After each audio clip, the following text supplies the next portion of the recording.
കനത്ത ചൂടിൽ വറച്ചട്ടിയിലെന്ന പോലെ എരിപെരി കൊള്ളുകയാണ് ജനം. സംസ്ഥാനത്ത് തന്നെ ഏറ്റവും കൂടുതൽ ചൂട് രേഖപ്പെടുത്തുന്ന ജില്ലയാണ് പാലക്കാട്.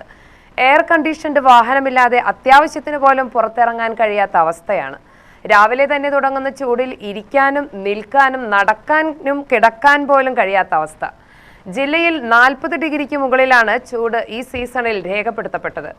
അംബരീഷ് റാമിനും അനൂപ് വി പുല്ലാമടത്തിനും ഒപ്പം ജലീൽ ആനപ്പുറം തയ്യാറാക്കിയ ഒരു റിപ്പോർട്ട് കാണാം. എവിടെ തിരിഞ്ഞൊന്നു നോക്കിയാലും അവിടൊക്കെ ചൂട് മാത്രമെന്നതാണ് ഇപ്പോഴത്തെ അവസ്ഥ. രാവിലെ 9 മണി കഴിഞ്ഞാൽ തന്നെ ചൂട് കനക്കുകയാണ്. 10 മണി കഴിഞ്ഞാൽ ബസ്സുകളിലോ ഓട്ടോറിക്ഷകളിലോ ആരുമില്ലാത്ത അവസ്ഥ. ആകാശത്തും അന്തരീക്ഷത്തിലും നിലത്തുമൊക്കെ ചൂടാണ്. ഉരുകി വീഴും, അത്രേതാണ്. വെള്ളം കുടിച്ചിട്ട് തന്നെ ഓട്ടിക്കൊണ്ടേയിരിക്കണം, വേറെ ഒന്നും കുടിക്കാൻ പറ്റില്ല. കഴിഞ്ഞ വർഷത്തെക്കാളും ഇപ്പോൾ ചൂട് കൂടുതലാണ്. ഗംഭീര ചൂട്. വെയിൽ തോട്ടം തന്നെ ഉള്ളൂ. നമ്മുടെ ജോലി അങ്ങനെ ആയി പോയതുകൊണ്ട് ഓട് തന്നെ വേണമല്ലോ. ഭയങ്കര ചൂടാണ്, നല്ല ചൂടാണ്, സഹിക്കാൻ പറ്റില്ല. കൂടുതൽ നിൽക്കാൻ പറ്റുന്നില്ല, അത് തന്നെ. അതുകൊണ്ടാണ് വേഗം പോയിക്കൊണ്ടിരിക്കുന്നത്. സാധാരണക്കാരാണ് ഇതിൽ ഏറ്റവും കൂടുതൽ വലയുന്നത്. കൂലിപ്പണിക്കാരും ഓട്ടോറിക്ഷ തൊഴിലാളികളും കാൽനട യാത്രക്കാരും ചുമട്ടുതൊഴിലാളികളുമൊക്കെ ചൂടിൽ വിയർത്തൊലിക്കുന്നത് മാത്രമല്ല, ആളുകൾ പുറത്തിറങ്ങാത്തതിനാൽ വരുമാനം മുട്ടുന്നതായും പറയുന്നു. സഹിച്ചു കഴിയുകയാണ് പലരും. അവർ തന്നെ ഈ ദുരിതം വിവരിക്കട്ടെ. പാലക്കാട് നല്ല ചുട്ടുപൊള്ളുന്ന ചൂടാണ്. 40% ഉണ്ട്.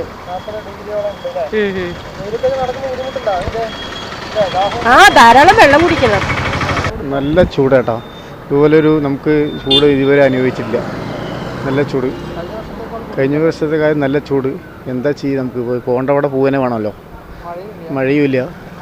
എങ്ങനെ അതെ, നമുക്ക് ഹോസ്പിറ്റലിൽ അച്ഛൻ കിടക്കുന്നുണ്ട്. നമുക്ക് സാധനങ്ങളൊക്കെ വാങ്ങാൻ വേണ്ടി വെളിയിൽ തന്നെ ഇറങ്ങണം, വേറെ വഴിയില്ല. എന്ത് ചെയ്യണം? ധാരാളം വെള്ളം കുടിക്കുക, അതന്നെ ഇപ്പോൾ വഴിയില്ല, വേറെ വഴിയില്ല. പോകേണ്ട സ്ഥലങ്ങളിൽ നമുക്ക് പോകാനേ വേണമല്ലോ. വേറെ എന്തെങ്കിലും നമുക്ക് തട്ടിമാറ്റാൻ പറ്റുന്ന കാര്യമല്ലല്ലോ ഇത്. ഭയങ്കര ചൂട് വേണോ? നമ്മൾ ടിക്കറ്റ് എടുത്തിട്ട് പോകണ്ടേ? അവിടെ ഇരുന്നിട്ടാണ് ടിക്കറ്റ് ചെയ്യുന്നത്. ഭയങ്കര ചൂട്. എന്ത് ചെയ്യണ്? ഇനിയിപ്പോൾ ചൂട് ഇനി 1 മാസം ഉണ്ട് അല്ലേ? അതെ, ഞാനിപ്പോൾ അത് പറഞ്ഞാൽ നമുക്ക് ടിക്കറ്റ് എടുത്ത് കയ്യിൽ വെച്ച് നിൽക്കാൻ പറ്റില്ലല്ലോ. അപ്പോൾ അതുകൊണ്ട് കൊടയെ നോർത്തി പോകണ വേണ. വാങ്ങുന്നുണ്ട്. ഇല്ല നമ്മൾ നടന്നാലും ടിക്കറ്റ് പോവും. അപ്പോൾ അത് ഒത്തിരി നടക്കണം. അപ്പോൾ 10 ഭയങ്കര ചൂട് കാണോ. അപ്പോൾ പറയേ കൊടയെ നിർത്തിയിട്ട് പോയാൽ മതി പറയും. കൊടയെ ചൂടെടുക്കണം. കനത്ത ചൂട് 42 ഡിഗ്രി അല്ലേ? വെയിലത്ത് നിൽക്കാൻ തണുപ്പത്ത് നമ്മൾ ഇരിക്കുകയാണ് ഇവിടെ. 41 ഡിഗ്രി, നല്ല ചൂട്. വെള്ളം നന്നായി വെള്ളം കുടിച്ചാൽ ഇരിക്കുകയാണ് വെയിലത്തുള്ള പണി. ഇപ്പം തണുപ്പത്തിരിക്കുക. വെയിൽ വരുമ്പോൾ തണുപ്പത്ത് മാറി തണുപ്പത്തിരിക്കുക. അവിടെയും ചൂടാണ്. അങ്ങനെ വെയിലങ്ങനെ കൂടി വരികയാണ്. അപ്പോൾ തണുപ്പത്ത് മാറി നിൽക്കും. തണുപ്പ് വരുമ്പോൾ അങ്ങനെ മാറി നിൽക്കും. നല്ല ചൂട്. പാലക്കാട് നഗരത്തിലെ ഓട്ടോറിക്ഷ തൊഴിലാളികളും വഴിയാത്രക്കാരും വെയിലത്ത് പണിയെടുക്കേണ്ടി വരുന്ന ചുമട്ടുതൊഴിലാളികളും നിർമ്മാണ തൊഴിലാളികളുമാണ് ഏറ്റവും കൂടുതൽ ചൂടിന്റെ ദുരിതം അനുഭവിക്കുന്നത്. വെള്ളം കുടിച്ചു ജീവൻ നിലനിർത്തേണ്ട അവസ്ഥ. എങ്ങാനും വെയിൽ കൊണ്ടാൽ പൊള്ളി കരുവാളിക്കും. ഇതിനകം നിരവധി പേരെയാണ് സൂര്യാഘാതം ബാധിച്ചത്. ചൂട് കാരണം വാഹനം ഉപയോഗിച്ചുള്ള കച്ചവടക്കാരും നേരത്തെ തന്നെ വീടണയുന്നു. മത്സ്യ പച്ചക്കറി കച്ചവടക്കാരും നേരത്തെ തന്നെ കച്ചവടം അവസാനിപ്പിച്ച് വീട്ടിലേക്ക് മടങ്ങുന്ന സ്ഥിതിയാണ്. സർക്കാർ ഓഫീസുകളിൽ ആളില്ല. നഗരങ്ങളിൽ കോൺക്രീറ്റ് കെട്ടിടങ്ങളാണ് പ്രശ്നമെങ്കിൽ ഗ്രാമങ്ങളിൽ കൊയ്ത്തു കഴിഞ്ഞ പാടത്തു നിന്നുള്ള പൊടിക്കാറ്റ് ചൂട് വർദ്ധിപ്പിക്കുകയാണ്.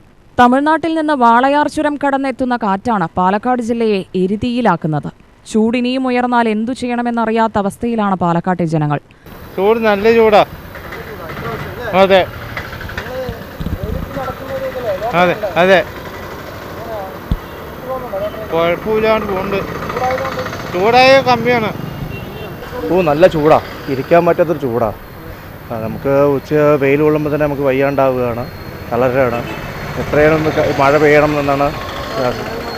അതെ, തീർച്ചയായിട്ടും. ഇല്ലെങ്കിൽ വിഷുവിൻ്റെ തലേദിവസങ്ങൾ മഴ ഉണ്ടാവുന്നതാണ്. ഈ തവണ അതും കൂടി നമുക്ക് കിട്ടിയില്ല. അതുപോലെ വൈകുന്നേരം ആകുമ്പോഴേക്കും ഈ ചൂടിൻ്റെ വെയിലിൻ്റെ ചൂടാണ് പുഴുക്കുകയാണ്. രാത്രി പോലും ചൂട് ആവുന്നില്ല. അത് ഒട്ടും ഉറങ്ങാൻ പറ്റില്ല. ഫാനിട്ട് പോലും ചൂട് കാറ്റാണ് നമുക്ക് അടിക്കുന്നത്.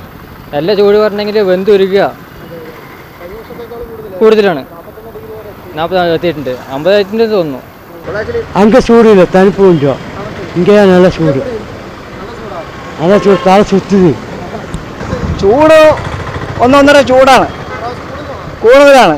കാരണം വെച്ചാൽ മരച്ചോട്ടിൽ കിടന്നുറങ്ങേണ്ട ഗതികേടാണ് കഴിഞ്ഞ 4 വർഷത്തെ ചൂടിന്. ഇപ്പോൾ മരച്ചോട്ടിൽ കിടക്കാൻ പറ്റാത്ത ഒരവസ്ഥയായി. പണിക്ക് പോകുമ്പോഴേ മരച്ചോട്ടിലിരിക്കും, അതിപ്പോൾ ഇരിക്കാൻ പറ്റണ്ടേ, നല്ല ചൂടാ, മഴയുമില്ല. രാത്രി ഫാനിട്ട് പകലും രാത്രി ഇട്ടിട്ട് കറണ്ട് ബില്ലും കൂടണം, അത് കെട്ടണമെങ്കിൽ ഭയങ്കര പാടും. എന്താ ചെയ്യേണ്ടതെന്ന് അറിയില്ല. ഇനിയിപ്പോൾ എല്ലാവർക്കും സോളാർ പാനൽ വെച്ച് തരും തോന്നുന്നു ഗവൺമെൻറ്, അതേ വഴിയുള്ളൂ. കഴിഞ്ഞ വർഷം 42 ഡിഗ്രിക്ക് അടുത്തുവരെ താപനില ഉയർന്നിരുന്നു. മഴയ്ക്ക് വേണ്ടി ഇനിയും 2 മാസം കൂടി കാത്തിരിക്കണമെന്നതാണ് ഏറ്റവും അധികം ആശങ്കയുയർത്തുന്നത്. ആശ്വാസം പകരാൻ വേനൽ മഴ പോലുമില്ലാതെ ഉരുകുകയാണ് നാടും നഗരവും. പകൽ പൊള്ളുന്ന വെയിലിനൊപ്പം രാത്രിയിൽ അനുഭവപ്പെടുന്ന അത്യുഷ്ണവും പാലക്കാട്ടുകാരെ വലയ്ക്കുന്നു. കത്തുന്ന വേനൽ ചൂടിലും വെയിലുകൊള്ളാതിരിക്കാൻ നിവൃത്തിയില്ലാത്തവരുണ്ട് നമുക്കിടയിൽ. നിർമ്മാണ ജോലിയിൽ ഏർപ്പെടുന്നവർ, ടാക്സി ഡ്രൈവർമാർ, കർഷക തൊഴിലാളികൾ, ആരോഗ്യപ്രവർത്തകർ, ക്ലീനിംഗ് തൊഴിലാളികൾ, മാധ്യമപ്രവർത്തകർ, അങ്ങനെ ലിസ്റ്റ് നീണ്ടുപോകുന്നു. കനത്ത ചൂടിൽ വലയാതിരിക്കാൻ AC മുറികളിൽ അഭയം തേടുന്നവർ, ഇങ്ങനെ ചിലരൊക്കെ പുറത്ത് നമുക്കുവേണ്ടി വെയിൽ കൊള്ളുന്നുണ്ടെന്ന കാര്യം ഓർക്കുന്നുണ്ടാകുമോ? ഓർത്താലുമില്ലെങ്കിലും ജീവിതത്തിന്റെ 2 അറ്റവും കൂട്ടിമുട്ടിക്കണമെങ്കിൽ AC-യുടെ തണുപ്പല്ല, പൊള്ളുന്ന പകൽ ചൂടിലേക്കാണ് ഇറങ്ങേണ്ടതെന്ന് ഇവരെ ആരും പഠിപ്പിക്കേണ്ടതില്ല. എല്ലുരുക്കുന്ന ഉഷ്ണം കൂടിക്കൂടി വരുമ്പോഴും വെള്ളം കുടിച്ച് ചൂടിനെ പ്രതിരോധിച്ച് മുന്നോട്ടു പോകുന്നവരാണിവർ. വേനൽ മഴയെത്തിയാൽ ഇനി അതും നനഞ്ഞു പണിയെടുക്കണം. കടുത്ത ചൂടിൽ നിന്ന് പണിയെടുത്തവർക്ക് മഴയുടെ തണുപ്പ് എവിടെയറിയാൻ? UTV news, Palakkad.